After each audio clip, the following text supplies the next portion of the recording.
그다음에 이제 보유세도 알아봐야죠. 네. 취득세는 다 짚어주신 거죠? 네, 취득세 부분은 이 정도 내용으로 하면 네. 되고 이제 보유세 부분에 대해서 이제 많이 걱정을 하세요. 그러니까 가장 많이 질문들을 하시는 게 다주택자면 세금 많이 나오는 거 아니에요? 이렇게 약간 두루뭉실하고 추상적인 질문들을 많이 하시거든요. 근데 대표적인 세금 중에서 보유세 부분이 있죠. 그러니까 다들 걱정하시는 게 뭐냐면 예전에 2017년도 8월 2일 이후부터 부동산 대책이 많이 발표되면서 주택을 많이 갖고 있는 사람들한테 종합부동산세라는 세금이 굉장히 막강하게 나왔었어요. 막강하게. 네, 굉장히 막강하게 나왔었고 그때 세금 부담을 가지고만 있는 상황이었는데도 세금을 많이 내야 되는 상황이었고 그런데 양도세라는 그러니까 팔 때 납부를 해야 되는 이 양도세라는 세금이 너무나 무겁게 나오다 보니까 팔 수도 없다. 본인들 입장에서는 팔 수도 없는 상황이었다라고 하니까 가지고 있으면서도 세금 나오고 팔지도 못하는 그런 상황이었다. 그래서 걱정들을 많이 하세요. 근데 지금 일단 종합부동산세는 2025년도 세법 개정안에는 반영돼 있지는 않다 보니까 네. 지금 현재 기준으로 아마 내년에도 갈 거예요. 그러면 지금 달라지는 게 있냐? 뭐 특별하게 달라지는 건 없고요. 종부세는 지금 공시가도 지금 크게 올라가지는 않은 상태고 종합부동산세에 대한 어떤 부과 기준이 크게 달라지진 않았어요. 그러니까 예전에는 주택을 두 채만 갖고 있어도 중과를 해버렸거든요. 네. 근데 지금은 중과 대상이 어떤 부분부터 적용이 되냐면 3주택을 갖고 있는 사람부터 중과가 돼요. 그러니까 주택을 세 채. 이건 네. 정말 다주택자니까. 다주택자한테부터 이제 중과가 적용이 되는데 공시가격, 그러니까 내 그 과세 표준, 종부세를 부과를 하는 세율이 곱해지는 과세 표준 금액이 12억 원을 넘는 부분부터 세율이 1%씩 뛰거든요. 네. 그러니까 세금이 굉장히 크게 적용이 되는데 이렇게 되면 우리가 종부세에 대한 계산 구조를 한번 살펴봐야 돼요. 네. 그럼 종부세는 어떻게 계산이 되냐면 첫 번째로는 내가 개인 1인이 가지고 있는 부동산, 주택의 부동산에 대한 공시가격을 다 합쳐요. 그리고 난 다음에 일단 기본적으로 9억 원은 빼줘요. 너무나 이제 재산세도 부과를 하고 그 다음 종부세가 또 나오는 거다 보니까 일정한 금액을 공제를 해주는데 그 금액이 현재 기준으로는 9억 원이에요. 그럼 9억 원을 빼주게 되고요. 여기에 바로 세금을 부과를 하는 게 아니라 네. 또 일정 금액 퍼센트를 곱해서 낮춰줘요. 지금 현재 기준으로는 2022년도 이후부터는 60%로 고정이 되어 있는 상태라 네. 그 공제 금액 9억 원까지 뺀 금액의 60%로 한 번 더 낮춰준 금액을 과세 표준으로 잡고 있어요. 그러면은 집값에서 네. 9억 원을 그러니까 집값이라는 건 공시가격. 공시가격. 기준. 네. 거기서 9억 원을 빼고 네. 그거에 60%. 60%를 또 한 번 낮춰. 그러니까 40%만큼 DC를 해주는 거죠. 네. 그리고 난 다음에 거기에 세율을 적용을 하는데 네. 세율은 지금 1주택자나 2주택자는 동일한 세율이 적용이 돼요. 근데 3주택자는 과세 표준 기준으로 12억 원 밑에는 똑같은데 네. 12억 원 위로는 2%, 3%, 4%, 5% 이렇게 금액대별로 올라가요. 차등이, 알겠습니다. 네, 중과세율이 적용이 돼요. 네. 그러면 이제 어느 정도 금액을 가지고 있어야 종부세가 중과가 적용이 될 거냐로 판단을 해보면 역산을 해보면 돼요. 네. 과세 표준 기준으로 우리가 12억 원부터는 중과가 적용이 된다고 네. 하니까 넘으면 그러면 12억 원을 다시 공정시장가액 60%가 곱해지기 전 금액으로 돌려야 되겠죠. 그럼 12억 원을 60%로 다시 나눠버리면 네. 금액이 20억이 나와요. 그리고 이 20억에서 공제금액 9억 원을 빼준 거니까 네. 공제금액을 다시 9억 원을 더 해주면 네. 내가 갖고 있는 주택의 공시가격 합계액이 나오겠죠. 네. 그럼 29억 원이 나와요. 네. 그럼 이 29억 원이라는 거는 공시가격들의 합계인 거예요. 네. 그럼 실제 시세랑은 좀 다르거든요. 그렇죠. 공시가격은.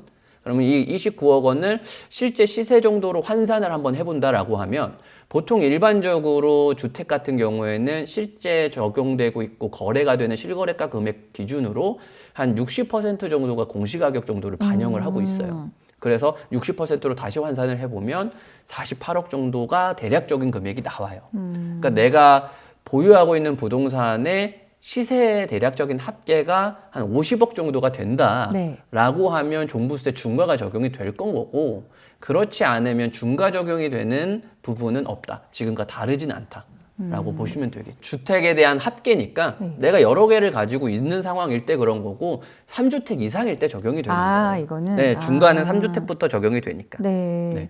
그러면 이게 다시 말해서 네. 1주택이나 2주택일 경우는 이 부분이 중과가 적용이 되지는 않고 않고. 원래 종부세율이 달라지지 않았던 그 세율이 그대로 적용이 되는 네. 거죠. 네. 그런데 3주택 이상일 때는 이제 이렇게 되니까 네. 3주택 이상으로 48억 원어치의 부동산을 가지고 있다라고 네. 하면 이상을 가지고 있다. 네, 그러면 이렇게 종부세 된다라는 중과가 적용이 거죠. 된다. 알겠습니다. 라고 보시면 되죠. 이거는 상대적으로 그렇게 많이 해당되는 사람들이 있지는 않겠네요. 그쵸. 어느 정도는 재산의 보유가 좀 있으셔야 되는 부분이기도 하고, 사실은 원래 예전에는 조정대상 지역 내 2주택이냐, 뭐 조정대상 지역 내 3주택이냐 이런 법들이 있었어요. 종합부동산세가. 근데 이게 개정이 되면서 사실은 조정대상 지역 여부를 따지지는 않아요. 지금 주택의 수가 3주택이 넘느냐 안 넘느냐인데 결국에는 3주택 이상을 기존에 보유하고 있었던 사람들한테도 당연히 이 규정은 원래 적용이 되고 있던 부분이니까 이번 규제 발표와 더불어서 많이들 물어보시는 내용 중에 하나라 달라지진 않았지만 규정은 이렇게 된다라고 보시면 되고 네. 이제 하나 특별한 예외적인 상황은 1주택만 보유하고 있는 사람들이 있을 수 있어요. 네. 1주택만 보유하고 있는 사람들 같은 경우에는 이제 공제 금액을 혼자만 갖고 있거나 부부 공동명의인데 단독명의로 이게 적용을 해주세요라고 신청을 할 수가 있거든요. 이런 경우에는 9억 원에 대한 공제 금액을 12억 원으로 3억만큼 늘려줘요. 네, 그렇게 늘려주고 이제 이 늘려준 상황에서 내가 나이를 많다. 네. 그러면 나이에 따라 가지고 공제를 20%에서 최대 40%까지 또 추가적인 세금 공제를 해주고요. 보유 기간도 많다. 뭐 5년 이상 보유했고 뭐 15년 이상 가지고 있다. 네. 이러면 여기도 뭐 20%부터 최대 50%까지 해서 최대 금액을 기준으로 80%까지의 공제 한도를 해가지고 세금을 많이 줄여주는 상황이니까 1주택만 가지고 있었는데 오랫동안 보유를 하면서 집값이 올라간 거다. 네. 그러면 이 종합부동산세에 대한 세금은 최소한으로 납부를 할 수 있게끔 만들어준 혜택이라고 보시면 되는데 네. 공동명의로 갖고 계시는 분들은 잘 판단을 해보셔야 되는 게 1주택자 단독명의로 세금을 계산해달라고 신청을 할 수는 있어요. 그러면 내가 보유 기간도 길고 나이도 많아야 돼요. 그래야 공제를 많이 받아야지 세금이 적게 드는데 네. 만약에 50%씩 갖고 있는 상황이라고 하면 각자 기준으로 종부세가 나오는 거거든요. 그러면 12억 원을 빼주는 게 아니라 각자 9억씩은 빠지지만 둘이 합치면 18억 원이라는 공제가 들어가요. 그래서 그 금액을 기준으로 봤을 때 현재 세법에서는 굉장히 고가의 주택이 아닌 이상은 부부 공동명의로 그냥 단독명의 신청을 하는 거죠. 것보다는 각자 적용을 받으시는 게 훨씬 유리하세요. 왜냐면 12억 원이 아니라 18억까지 그렇죠. 공제 대상이 들어갈 네, 수 있으니까. 그럼 공시가 기준으로 18억 정도에 대한 금액이니까 네. 사실 이제 종부세가 나오는 부분까지는 금액이 굉장히 높아야 되는 거죠. 알겠습니다. 네. 마지막으로 넘어가면 세금 중에서 마지막 이제 피날레죠, 사실. 부동산을 매각할 때 납부를 해야 되는 세금. 이게 양도소득세잖아요. 양도소득세인데 지금 이제 굉장히 이문의가 많아요. 다주택자 양도소득세. 이 다주택자 양도소득세가 중과가 예전에 적용이 되고 있었죠. 그래서 적용이 되고 있었는데 법은 지금 바뀌진 않았어요. 법은 살아있어요. 그래서 조정대상 지역 내에 2주택자가 팔았다 라고 하면 원래 납부해야 되는 세금이 얼마? 플러스 20%를 추가로 납부를 하셔야 되고요. 그 다음에 3주택자가 팔았다라고 하면 원래 납부해야 되는 세금의 플러스 30%를 추가로 납부를 하셔야 돼요. 여기에 더불어서 우리가 집을 팔면 오랫동안 보유했다가 파는 경우들이 대부분이잖아요. 그러면 뭐 1주택자가 아니라고 하더라도 물가 상승률만큼은 1년마다 공제율을 적용을 해줘요. 1년에 2%씩 15년 최대 30% 이렇게 적용이 되는데 이 30%에 대한 공제도 0%가 돼요. 그러니까 다주택자에 대한 양도세 중과는 굉장히 무거운 세금이거든요. 근데 세법은 바뀌진 않았어요. 계속 바뀌진 않아 있었는데 다만 뭐가 바뀌었냐면 네. 시행령이 바뀌어 있어요. 그러니까 세법의 하위 법령이죠. 이거는 대통령령으로 정하는 건데 지금 대통령령으로 내가 집을 2년 이상은 보유하고 있었어요. 네. 그러면 2년 이상 보유하고 있었던 사람이라면 조정대상 지역 내에서 집을 팔았더라도 언제까지 팔면 26년도 5월 9일까지 팔면 중과는 안 할게. 이거를 대통령 시행령으로 계속 1년마다 연장을 해왔어요.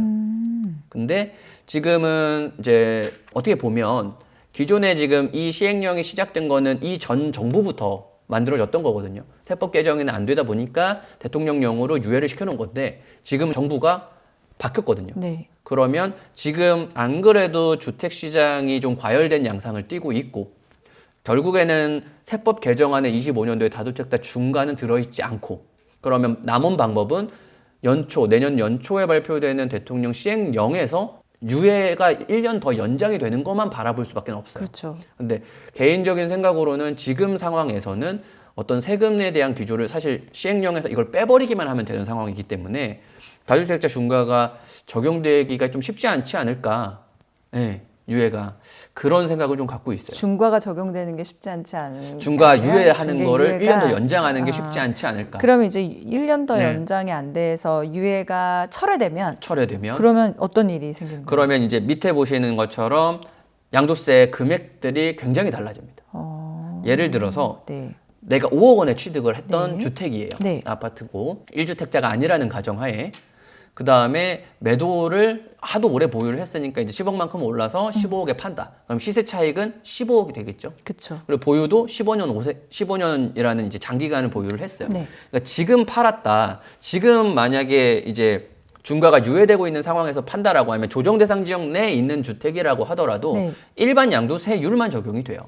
그러면 예를 들어서 15억 정도에 팔아서 시세 차익이 10억 원이면 지방소득세까지 포함했을 때 양도세가 한 2억 8천 정도가 나와요. 근데 이게 26년도 5월 9일을 지나버렸고 1년 연장이 안 됐어요. 네. 그럼 다시 다주택자에 대한 중과는 살아난다는 거고 네. 내가 그럼 2주택자인 상황에서 팔았다. 조정 대상 지역에 있는 네. 집을. 그러면 추가 20%의 세율이 적용이 되고 장기 보유 공제가 안 돼요. 네. 그러면 세금이 갑자기 2억 8천이었던 게 6억 4천으로 늘어나요. 근데 만약에 내가 진짜 3주택자였다. 그러면 플러스 30%가 추가 과세가 되는 거다 네. 보니까 이때는 6억 4천에서 1억 1천만 원 정도가 더 늘어난 7억 5천까지 늘어나요.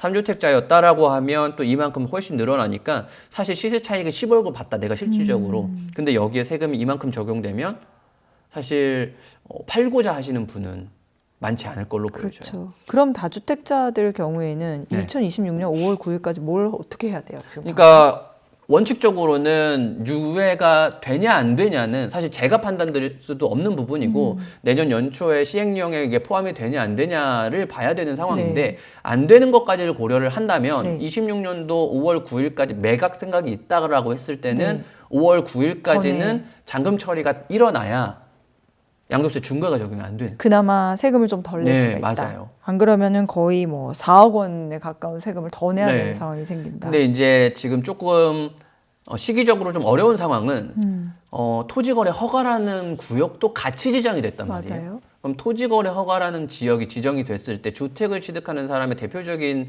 이제 취득 원인의 허가를 받기 위한 목적은 실거주예요. 아, 토지거래 허가를 받고 일반적으로는 통상 이제 4개월 내에 취득을 해야 되고 취득을 한 시점부터 실거주 2년을 해야 돼요. 네. 그러니까 세입자가 있으면 안 된다는 거죠. 근데 이 상황에서 대출도 잘 안 나와요. 그러니까 매수자도 지금 취득하기가 쉽지 않은 상황인 거예요. 사고 싶어도 살 네. 수 없는 상황. 현금에 대한 재산 보유량도 어느 정도는 돼야 되는 상황이고 여기에 추가적으로 주택을 매수할 수 있는 능력이 있는데 실거주도 하셔야 되니까 그럼 그 얘기는 팔고 싶어도 못 파는 상황. 매수자가 없을 수 있어요.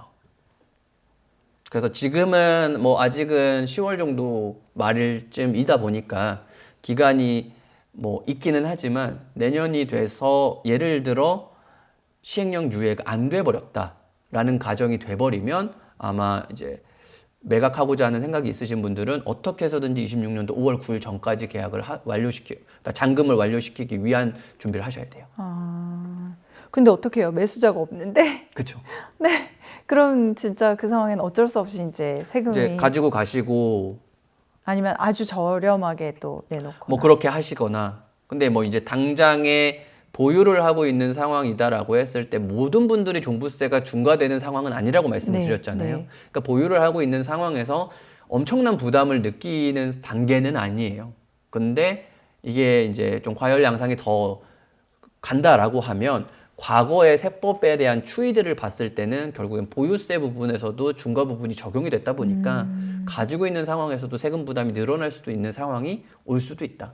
라고 보시면 되겠죠. 이거는 2026년 5월 9일인 이유는 뭐예요? 5월 9일이라는 거는 시행령 자체에 그렇게 명시가 돼 있어요. 있어요. 날짜가. 아마 그때 뭔가 이 즈음에 이게 그때부터 됐었나 봐요. 해서 그렇죠? 1년 연장, 1년 연장 이렇게 해오다 왔어요. 보니까 네. 알겠습니다. 네. 이거는 이제 조금 어려운 내용이에요. 그냥 결론만 먼저 말씀드리면 네. 다주택자 중과가 되는 부분이 있어요, 지금. 근데 이제 내년 5월 9일이 지나더라도 유예가 안 됐더라도 다주택자임에도 불구하고 주택에 대한 양도세 중과가 안 되는 경우가 예외적으로 있어요. 그게 어떤 얘기냐면 네. 지금 제가 이제 기획재정부에서 발표됐던 예규를 하나 말씀을 드리는데 09년도 3월 16일부터 12년도 12월 31일까지 취득한 주택 이때는 뭐였냐면 다주택자에 취득한 이 주택에 대해서는 양도세 중과를 적용하지 않는다라는 규정이 있었어요. 이 규정이 이제 부칙에도 적용이 되면서 하나하나 계속 이어져 왔는데 이 주택이 살아있기 때문에 딱 이 시점에 취득한 사람은 조정 대상 지역에서 다주택자로 양도를 하더라도 양도세 중과를 적용하지 않습니다. 왜요? 법이 그래요. 그래요? 네. 왜 그때만 그렇게 해놨지? 그때는 이제 보통 이게 시장 상황에 따라서 법은 맞아요. 제정이 돼요. 그러니까 어떤 상황이냐면 예를 들어서 주택 경기가 너무 안 좋아요. 근데 막 분양된 주택들도 팔아야 되고 막 주택 경기 좀 활성화 시켜야 돼요. 그러면 세금적인 혜택들을 줘요. 그때 그럼 주택의 혜택을 받는 사람들한테 세금적인 혜택을 받아가면서 주택을 구매해라라는 거고 지금처럼 주택 시장이 너무 과열되면 매각하거나 취득할 때 세금 부담을 크게 해서 수요를 좀 억제하는 거고 그 상황에 따라 맞는 주택인데 이 시점이 이제 주택 시장이 그렇게 좋지는 않았던 상황이었던 거죠. 그래서 그런 혜택을 줬던 부분이다 보니까 이때 취득한 주택에 대해서만큼은 원래는 적용을 하지 않을 거예요. 그러니까 제가 지금 앞뒤 내용을 전부 다 생략을 하고 핵심만 말씀드리는 거예요.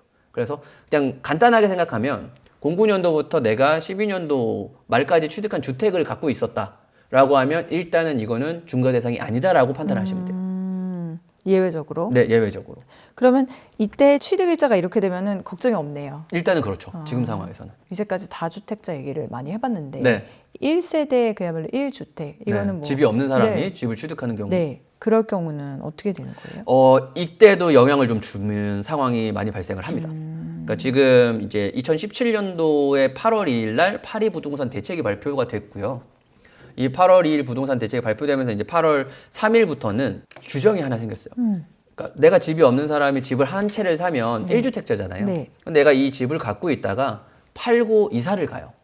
그러면 비과세라는 특별적인 혜택을 주고 있었어요. 양도세 비과세라는. 혜택을 주는 이유는 거주 이전의 자유를 좀 보장을 해주고자 동일한 가격에 팔았고 동일한 집으로 이사를 갈 때 세금 때문에 금액이 줄어들어 버리면 동일한 갈 수가 갈 수가 없잖아요. 없으니까 그만큼에 대한 혜택을 주는 거예요. 일정 금액까지는.